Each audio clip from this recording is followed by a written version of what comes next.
Hello, everyone. I'm the Reverend Ross Bliss, the Vicar at Christ Church Cathedral in Victoria, BC.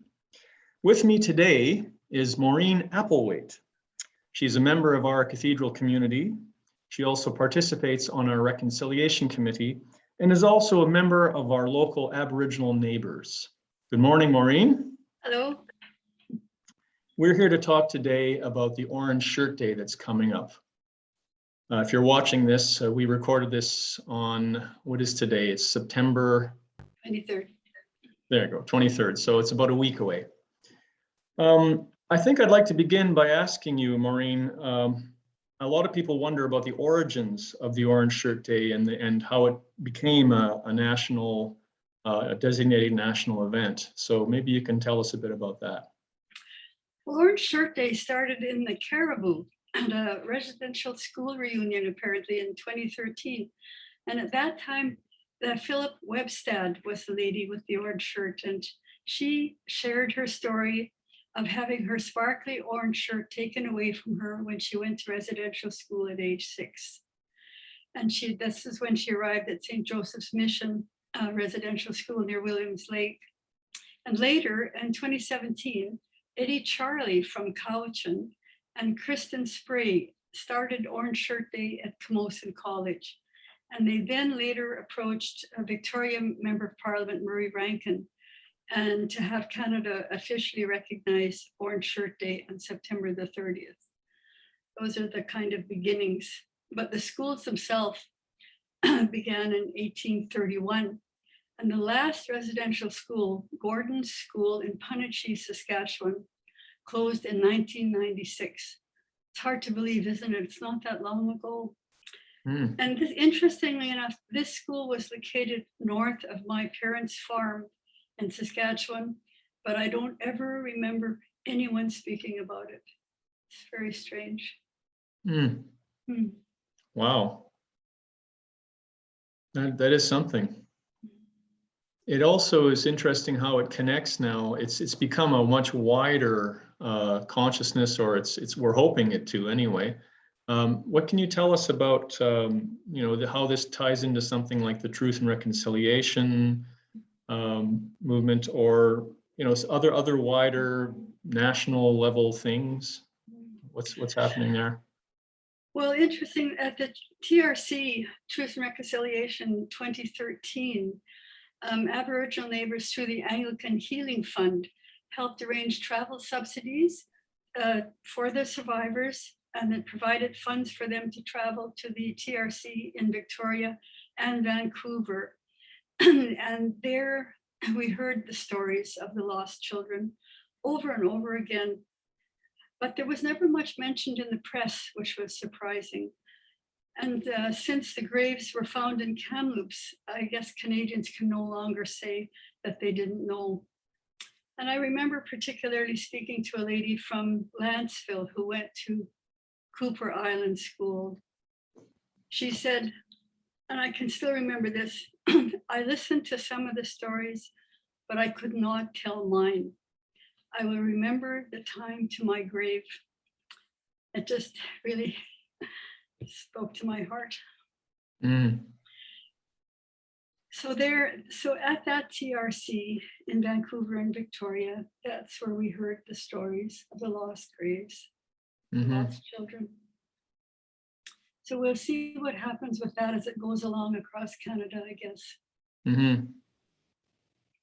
I've read elsewhere that this new statutory holiday, it's actually established in response to particular items from the 94 calls to action. I'm told specifically number 57, which calls on all levels of government to provide education to public servants on the history of Aboriginal peoples, including the history and legacy of residential schools, the United Nations Declaration on the Rights of Indigenous Peoples, treaties and Aboriginal rights, Indigenous law and Aboriginal Crown relations. That's quite a big statement, but it's a very pointed response to that in particular. And I also learned that number 80, which calls for an opportunity for all Canadians to honor survivors, their families, and communities. So it has a definite conscious form to it, which I think is overdue and a very good thing. And we can only hope that it does have an impact moving forward. it does raise consciousness. There's a tremendous amount that came out of the TRC. It was something anyone who attended both of them here in Victoria and Vancouver will never ever forget it. Yeah. Yeah. I do remember the rainy day. That's for sure. Yes, the march. Poured like crazy. Yes. But the march was astounding. Yeah, really. Vancouver, that was an amazing march. Yeah. Yeah.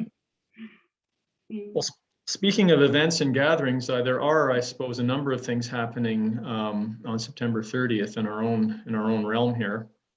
I would want to say, though, that we the church have, I think, deliberately not planned a lot of things. We would not want to present programming that would sort of be in competition or to be a distraction from this, nor do we presume the expertise or background to even do that very effectively.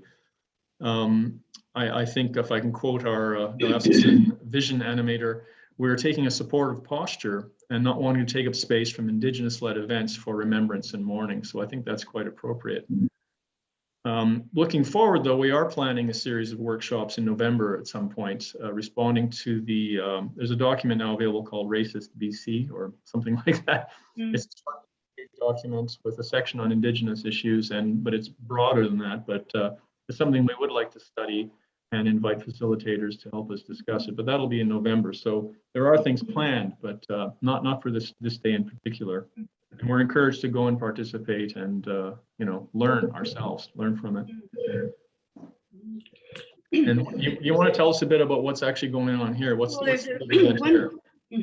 One particular one, as Orange Church is actually also a day of reconciliation. And the one that's being held at the City Hall at Centennial Square on Thursday, September 30th from noon to 2:30, we'll have Eddie Charlie there. And Eddie Charlie speaks so well about his experiences, and he just has a wonderful way about him.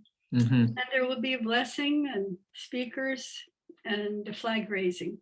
And it's well worth attending if anybody can do it. It seems like a lot is being concentrated on that event at Centennial Square. There are other things going on, and rather than list them here, I can just direct people to our website. We've attempted to gather some of them together, by no means all of them. There are things like there's a film festival there, not just on the day, but up to and leading to the day, and a number of things people can do if they aren't able to go anywhere on that day. They can tune into a number of things online, including, I think, at the national level. So if you get Google out and do a bit of research, or go to our website, and I think we've got something listed there. So number of opportunities, and moving forward, this is hopefully the first of an established tradition that will continue to deepen our understanding and bring us somewhere good. Well, yeah. Well, I don't have anything else to add to this, unless you do. That's fine. All right. Well, thank you very much, Maureen. Again, this is Maureen Applewhaite and the Reverend Ross Bliss from Christ Church Cathedral in Vancouver, BC. And we bid you a good day and hope to see some of you in a week's time at Centennial Square. Thanks. Bye-bye. Thanks, Maureen.